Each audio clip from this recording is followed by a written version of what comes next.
സ്വന്തം മാതാപിതാക്കളെ പോലും തള്ളിപ്പറയാമെങ്കിൽ സ്നേഹിച്ച ആളെ തള്ളിപ്പറയാനാണോ വിഷമം? ഞങ്ങൾ അവിടെ കണ്ടത് ഞങ്ങളുടെ കാർത്തിക മോളെയല്ല. അവൾ ഒരുപാട് മാറിപ്പോയി. ഇനിയിപ്പോ അച്ഛനും അമ്മയും ആണെന്നുള്ള തെളിവുമായിട്ടല്ലേ അവർക്ക് മുന്നിലേക്ക് ചെല്ലാൻ പറ്റൂ. അതുകൊണ്ട് എന്നാ തന്നെ അതും അവർ അംഗീകരിക്കുന്ന എന്താ ഉറപ്പ്? ഹർഷൻ നാട്ടിലെത്തിയിട്ടുണ്ട് ഇപ്പോ. പക്ഷെ എവിടെ, എപ്പോഴൊന്നും ആർക്കും അറിയില്ല. അയാളെ കുറിച്ച് എന്തെങ്കിലും വിവരം കിട്ടിയാൽ അത് നമുക്ക് ഗുണകരമാവുമല്ലോ, അല്ലേ മാഡം? കണ്ടെത്തണം. എവിടെയാണെങ്കിലും ഹർഷനെ കണ്ടെത്തിയേ പറ്റൂ.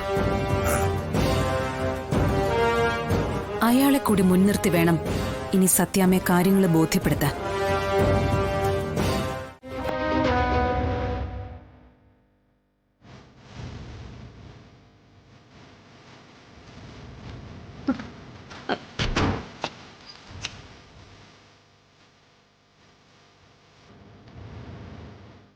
എന്താ വിഷ്ണുവേട്ടാ?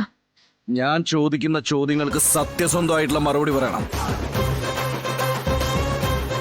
ഞാനാണോ നിന്നെ പറഞ്ഞു പറ്റിച്ച കള്ളക്കാമുകൻ? വിഷ്ണുവേട്ടാ, അത് ചോദിക്കുന്നതിന് മാത്രം ഉത്തരം പറഞ്ഞാൽ മതി.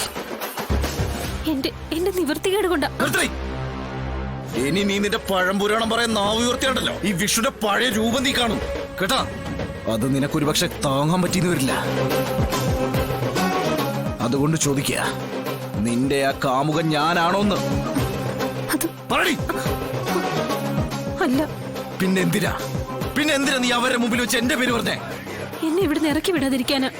ഓ, അപ്പോഴും നീ നിന്റെ മാത്രം നിലനിൽപ്പാണ് നോക്കുന്നേ അല്ലേ? എടി, എന്ത് മനസ്സാടി നിന്റെ? എടി, നിന്റെ സ്വന്തം അച്ഛനും അമ്മയല്ലടി ഇവിടെ വന്ന് കരഞ്ഞിട്ട് പോയത്. ആ വന്നിരിക്കുന്നത് എന്റെ അച്ഛനും അമ്മയാണ്. അവർക്കൊപ്പം എനിക്ക് പോണോന്നുള്ള ഒരൊറ്റ വാക്ക് നീ പറഞ്ഞിരുന്നെങ്കിൽ അവരിപ്പോ ഇന്ന് ഇവിടുന്ന് നാണം കിട്ടു പോവായിരുന്നോ? ഈ ഊരാ കൊടുക്കുന്ന എനിക്കൂടി ഒന്നും രക്ഷപ്പെടാറില്ലേ? ജനിപ്പിച്ച മകളുടെ അച്ഛനും അമ്മയാണെന്ന് അവര് തെളിയിക്കാൻ വേണ്ടി എന്ത് രേഖയാണ് അവർ കൊണ്ടുവരണ്ടേ? അത് ചോദിച്ചത് വിഷ്ണുവേട്ടന്റെ അമ്മയാ, അല്ലാതെ ഞാനൊന്നും അല്ല. കാർത്തിക, അമ്മയ്ക്ക് ചോദിക്കാം. അമ്മയുടെ ആരുമല്ല അവര്. അതുപോലാണോടി നീ? സ്നേഹിച്ച് ലാളിച്ച് വളർത്തിയ മകൾ ഒരു അന്യ പോലെ നിൽക്കുമ്പോ പിന്നെ അവരിവിടെ വന്ന് എന്തു പറയാനാ? വിഷ്ണുവേട്ടൻ ഇപ്പൊ എന്താ വേണ്ടത്? ഞാൻ ഇവിടുന്ന് പോണോങ്കി പോവാം. പക്ഷെ ഞാൻ എന്റെ നാട്ടിലേക്ക് പോവില്ല. എന്നെ ഇവിടുന്ന് ഇറക്കി വിട്ട നമ്മൾ ഇവിടെ വെച്ച് ഏതവസ്ഥയിലാണോ കണ്ടുമുട്ടിയത് അതേ അവസ്ഥ തിരഞ്ഞെടുക്കാനേ എനിക്ക് മാർഗമുള്ളൂ. ഒരുപക്ഷെ ഈ ഫാനിൽ തന്നെ കെട്ടി തൂങ്ങിച്ചാവും ഞാൻ.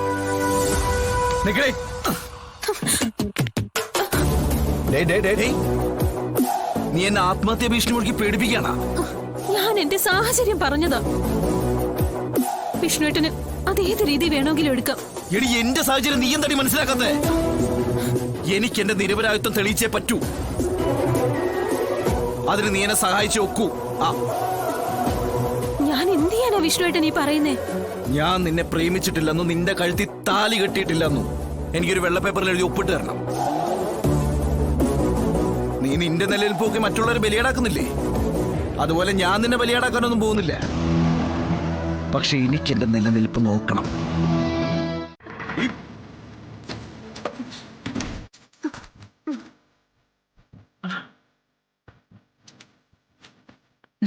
നീ ഇവിടെ ഉണ്ടായിരുന്നോ? വരൂ സത്യാമ്മേ. എന്നാ പിന്നെ നിങ്ങളുടെ സംസാരം നടക്കട്ടെ, ഞാൻ പിന്നെ വരാം. സോറി, നിങ്ങളെന്തോ സംസാരിച്ചിരിക്കാണെന്ന് ഞാൻ അറിഞ്ഞില്ല. അല്ല, സത്യഭാഗത്തേക്ക് വന്നോളൂ. വിഷ്ണുവേട്ടൻ ചുമ്മാ ഒരു... അമ്മയ്ക്ക് എന്താ പറയാളച്ച പറഞ്ഞോ? എടാ, എനിക്ക് പറയാനുള്ളതേ നിങ്ങളുടെ കല്യാണക്കാരൻ തന്നെയാണ്. ഒരു കുറവും വരുത്താതെ ആ ചടങ്ങ് നടത്തണമെന്നാ എന്റെ ആഗ്രഹം. ദേ, അതിന് നിങ്ങൾ രണ്ടുപേരും ചേർന്നിരുന്ന് വിളിക്കേണ്ടവരുടെ ഒരു ലിസ്റ്റ് ഉണ്ടാക്കണം. ഒരാളെ പോലും വിട്ടുപോകാൻ പാടില്ല. നമുക്ക് ഇനി പോയി വിളിക്കാനൊന്നും സമയമില്ല. ഫോണിൽ കൂടെ കാര്യങ്ങൾ പറയാം, അല്ലേ? അല്ലേടാ, അതുപോലെ നീ എന്തിനാ അവളെ നോക്കുന്നേ? എടാ, നമ്മുടെ ബന്ധുക്കളുടെ ഫോൺ നമ്പറുകളൊക്കെ അവൾക്കൊന്ന് പറഞ്ഞു കൊടുത്താൽ മതി, അവൾ എഴുതിക്കോളും. പിന്നെ കാറ്ററിംഗുകാരോട് തീയതിയും മറ്റൊന്ന് പറഞ്ഞു കൊടുക്കണം. കൊടുത്തിരിക്കുന്ന ലിസ്റ്റിൽ എന്തെങ്കിലും കുറവോ കൂടുതലോ മറ്റോ വരുത്തണമെങ്കിൽ നിങ്ങൾ രണ്ടുപേരും കൂടി ചേർന്ന് അങ്ങ് തീരുമാനിച്ചാൽ മതി. പിന്നെ വിഷ്ണു, നിന്റെ ഫ്രണ്ട്സിനെ ആരും വിട്ടുപോരുത്. ദേ, ആ കമലിനെയൊക്കെ വിളിച്ച് ഇപ്പൊ തന്നെ ഇങ്ങോട്ട് വരാൻ പറ. അല്ലെങ്കിൽ ഇനിയൊരു പരാതിക്ക് ഇടവരരുത്. പിന്നെ മോളെ, അവിചാരിതമായിട്ടാണ് വന്നു ചേർന്നെങ്കിലും എനിക്ക് നിന്നെ ശരിക്കും ഇഷ്ടപ്പെട്ടു മോളെ.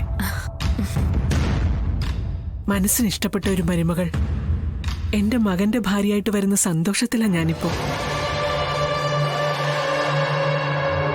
അത് മനസ്സിൽ വിചാരിച്ചുകൊണ്ട് ഞാൻ വന്നപ്പോ മോള് വന്ന് വാതില് തുറന്നു. നിങ്ങളെ രണ്ടുപേരെയും ഒരുമിച്ച് സന്തോഷത്തോടെ ഒരു മുറി കണ്ടപ്പോ എനിക്ക് പറഞ്ഞറിയിക്കാൻ പറ്റാത്തത്ര സന്തോഷായി. ഇനി ഞാനങ്ങ് മരിച്ചാലും എനിക്ക് കുഴപ്പമില്ല. അയ്യോ, സത്യാമ്മയുടെ സന്തോഷം ഞങ്ങളുടെ സന്തോഷം. സത്യാമ്മ ഞങ്ങൾക്കൊപ്പം എന്നും ഉണ്ടാകണമെന്ന ഞങ്ങളുടെ പ്രാർത്ഥന. അത് അങ്ങനെ തന്നെ ആയിരിക്കുകയും ചെയ്യും.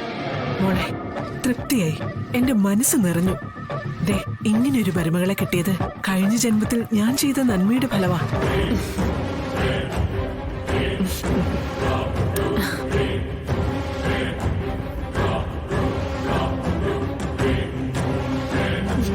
അവന്റെ പോക്കണ്ടില്ലേ, ഇപ്പൊ തന്നെ ലിസ്റ്റ് തയ്യാറാക്കാനാന്ന് തോന്നുന്നു.